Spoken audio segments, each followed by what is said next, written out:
ভুয়া সংবাদ প্রকাশ করে প্রোপাগান্ডা ছড়ানোর চেষ্টায় এখন মানহানির মামলার দ্বারপ্রান্তে সাংবাদিক শাহ শামসুল হক রিপন। গত 4 নভেম্বর যুগান্তর পত্রিকার শেষ পাতায় প্রকাশিত হয় কাপাসিয়ায় চলছে দখল রাজত্ব শিরোনামের একটি সংবাদ। সংবাদটিতে কাপাসিয়া এলাকার বিগত আওয়ামী সরকারের সুবিধাভোগী কিছু লোকের বরাত দিয়ে ও বিএনপি এর তৃণমূল নেতাদের বক্তব্য বিকৃত করে ভিত্তিহীন অভিযোগ আনা হয়। সংবাদটি প্রকাশিত হওয়ার পর থেকে এই মিথ্যা গুজবের বিরুদ্ধে ফুঁসে ওঠে এলাকাবাসী। গতকাল মঙ্গলবারে তারা এর প্রতিবাদে একটি বিক্ষোভ সমাবেশ করেন। স্থানীয় বাসিন্দা শিক্ষক মোহাম্মদ নুরুল ইসলাম বলেন, ডায়মন্ড এগ পোল্ট্রি ফার্মের মুরগির বিষ্ঠা বাণিজ্যে গুজবের খবরে কে বা কাহারা একটি দৈনিক পত্রিকার অসত্য তথ্য দিয়ে ভিত্তিহীন সংবাদ প্রকাশ করিয়েছে। ওই পোল্ট্রি ফার্ম কর্তৃপক্ষ স্থানীয় ক্ষতিগ্রস্ত কৃষকদের সারা বছর এই বিষ্ঠা নিজ দায়িত্বে অপসারণের শর্তে বিনামূল্যে দিয়ে দিছে। কৃষকেরা দেশের বিভিন্ন এলাকায় মাছের খাবার হিসাবে 5 থেকে 6 মাস এই বিষ্ঠাগুলো বিক্রি করে কিছুটা ক্ষতি পুষিয়ে নিচ্ছেন। এখানে কোনো ধরনের চাঁদা আদায় কিংবা প্রদানের সুযোগ নেই। আমার বাড়ি বিরোজিলি, আমার 6.5 বিঘা সম্পত্তি এই জমির আছে। যারা ভুক্তভোগী আমরা ছিলাম, তারা কিন্তু কোম্পানির দূষিত পানি ছেড়ে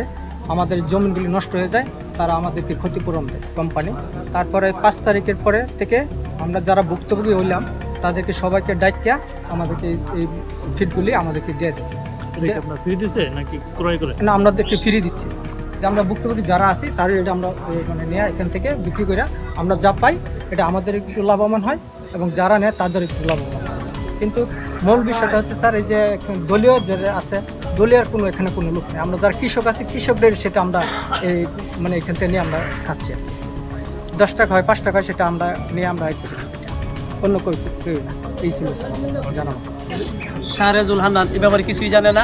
এলাকার পরিবার বিগত আওয়ামী লীগ সরকার এটারে এখানে এনেছে এবং তারাই এটা বুক করছে, তারাই সরাসরি করছে এবং তারা এটা মিথ্যা বানোয়ার দিয়ে আমার নেতারা আছে হ্যাঁ পণ্য করতে চাইতেছে। তাই আমি এর তীব্র নিন্দা ও প্রতিবাদ জানাই। আশপাশে কোথাও এই ময়লা ফেলা রাখা হয় না বা দেওয়া হয় না। এলাকাবাসীও সোচ্চার, কোম্পানিও এই ক্ষেত্রে যথেষ্ট সোচ্চার আছে। আমি জানা মতে আজকে 15-16 বছরের ভিতরে কোম্পানি আজ পর্যন্ত এই লিটার ব্যাপারে কারো কাছ থেকে 10 পয়সা নেয় না। এটা যারা ক্ষতিগ্রস্ত আছে কৃষক তাদেরকে দিচ্ছে আর কি। আমি আওয়ামী লীগের কতিপয় 15-16 বছর যাবত এই কোম্পানিটা আনছিল, কিন্তু আওয়ামী লীগের লোক আইন না। ওটার ভিতরে যাদের জায়গা জমি পড়ছিল তাদেরকে ঠিক মতন টাকা পয়সা দেয় নাই, উচ্ছেদ করে নিয়ে তারা এই কোম্পানিটা এখানে বসাইছে। বসানোর পরে ওটার থেকে যা সুবিধা টুবিধা নেওয়ার কাম তাই নিত। এখন 5 তারিখের পরের থেকে যখন তাদের সুবিধাটা একটু নষ্ট হয়ে গেছে, আমাদের কিছু কালোদারি লোক আছে তাদেরকে কিছু সাথে করে নিয়ে আমাদের নেতা সাহেব রিয়াজুল হান্নান রিয়াজ ভাই এখানে কোনো কিছু জানেই না, এই বিষয়ে কোনো ওনার অভিজ্ঞতাই নাই। ওনার সাথে তো জানতে পারে যে বিরোধী একটা ভিক্টোরি আছে, কিন্তু এটার সম্বন্ধে নেতা লুদার সম্বন্ধে কোনো অভিজ্ঞতা নাই। কিন্তু আমাদের একটা প্রতিপক্ষ লোক আমার নেতার বিরুদ্ধে অপপ্রচার চালানোর কারণে আমরা এটার তীব্র প্রতিবাদ ও নিন্দা জানাই। এটার জন্য আমরা এলাকাবাসী প্রতিবাদ গড়ে তুলব।